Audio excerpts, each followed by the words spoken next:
I'd been driving for the Al Fahad family in Riyadh for nearly 3 years, and in all that time, I thought I had seen every form of chaos the city could throw at a person. But nothing in my years as a driver, nothing in the endless roads lined with heat waves and sand dunes, prepared me for the day that changed my life forever. The day I outsmarted an ambushment from my employer. A day that taught me that instinct, courage, and a little Filipino ingenuity could sometimes be the difference between life and death. The day began like any other. The sun rose over the city, bright and unforgiving, scattering its heat across the desert.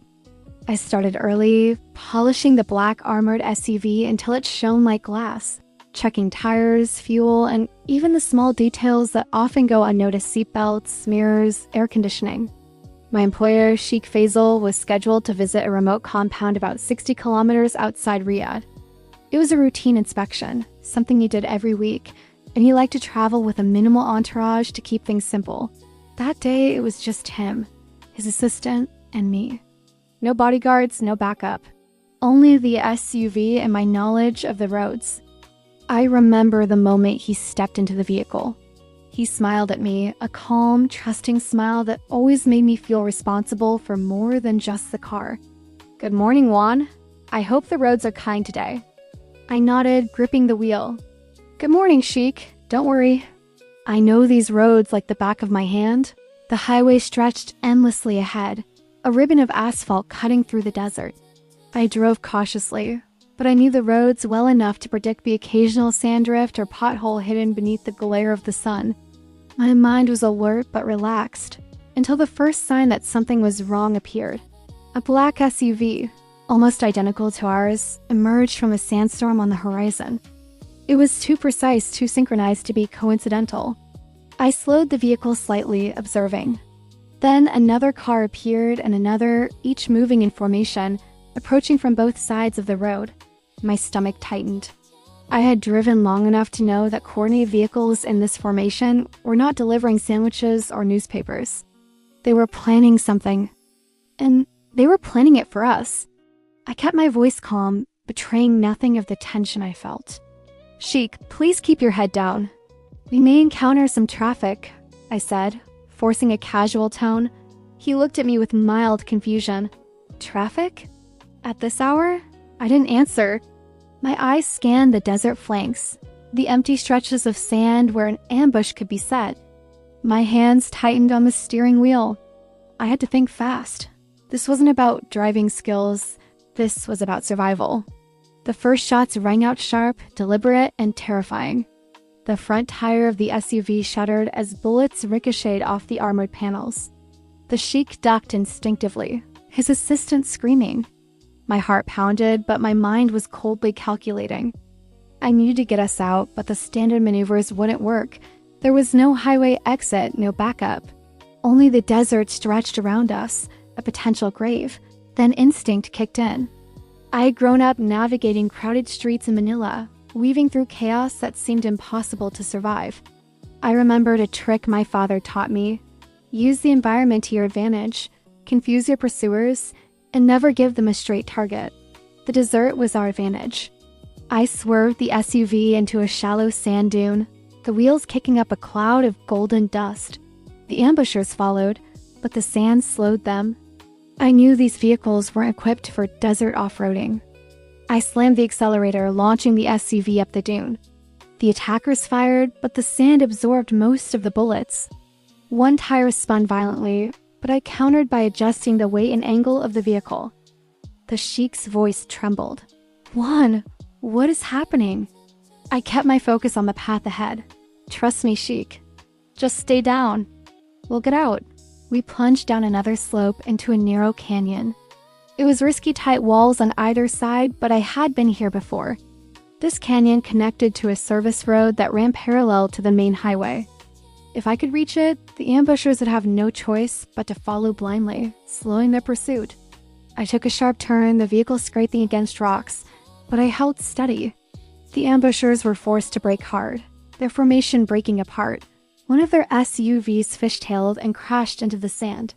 Inside the car, the Sheikh's assistant gasped. How are you doing this?" I allowed myself a brief smile. It's called knowing your environment. Manila streets taught me a lot. The sun beat down, sweat dripping down my neck, and sand filled the air like a storm. My mind raced, considering every possible escape. The attackers weren't organized, but they were persistent. They would adapt quickly if I didn't create a diversion. I remembered an old trick from my driving instructor. Always leave them guessing. Make them think you have multiple escape routes, even if you don't. I drove the SUV onto a dry riverbed, a flat stretch that looked like a dead end. I slammed the brakes, kicked up a massive cloud of sand, and then reversed sharply, spinning the SUV to face the opposite direction. The ambushers, blinded by dust and sand, misjudged the turn and crashed into each other. The Sheikh looked at me, wide-eyed. "Juan, you are amazing." I didn't answer. There was no time for compliments. I accelerated into the riverbed, taking a path that I knew led to a hidden service road. Each bump, each dune, each turn was calculated. I had grown up learning to read terrain, to sense danger before it arrived. It was instinct honed by years of necessity, now saving lives in a desert thousands of kilometers from home. Finally, I spotted this service road. It was a narrow, almost invisible path that led back to the main highway, but was shielded by a ridge. I took it without hesitation. The SUV's tires tore through the loose sand, kicking up clouds that masked our movements. Behind us, I could hear the distant crashes of the ambushers' vehicles as they struggled in the dunes. We emerged from the service road onto the main highway, unharmed but tense. I slowed the SUV and glanced in the rearview mirror. There were no signs of pursuit. The ambushers had been left behind, disoriented and trapped in the desert. The Sheikh exhaled a mixture of relief and disbelief. "Juan, I do not know how to thank you. You saved our lives." I shook my head. "It's nothing, Sheikh, just stay calm, follow my lead, and we're safe."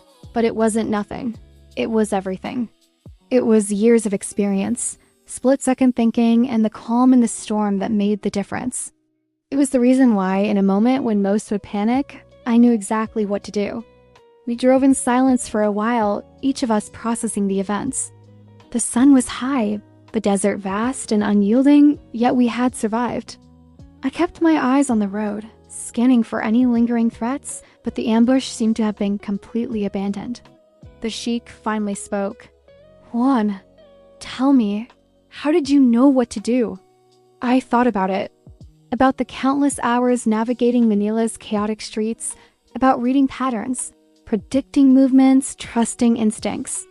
It's hard to explain, Sheikh. You feel it. You think fast. You use everything around you. That's all. He nodded slowly, as if absorbing a lesson that went beyond words. In our world, people like you are rare. You are more than a driver. You are a protector. I smiled faintly. I just do my job, and sometimes my job keeps people alive. The rest of the day passed quietly. We returned to Riyadh without incident, but the experience left a mark. The Sheikh insisted on doubling security, though he never again traveled without me. I realized that my life had changed in ways I could not have imagined. That day, a Filipino driver, far from home, had outsmarted highly trained assailants in a desert, using nothing but instinct, courage, and ingenuity. In the following weeks, the story of the ambush spread quietly among the city's elite, whispered in private meetings and boardrooms. No one knew exactly how we had survived, and no one questioned it. I never sought recognition, never wanted fame. For me, it was just another day on the road, another day of being alert, another day of protecting those who trusted me. Looking back, I realized something profound. Life can throw unimaginable dangers your way, even when you think you are safe. And sometimes the difference between survival and tragedy is not wealth, weapons, or status. It is presence of mind, courage, and knowing exactly what to do when every second counts. The desert remains vast, the sun relentless, the roads unpredictable. But I learned that day that even in the most hostile places, even when surrounded by danger, a Filipino's resourcefulness, calm under pressure, and quick thinking can turn the tide.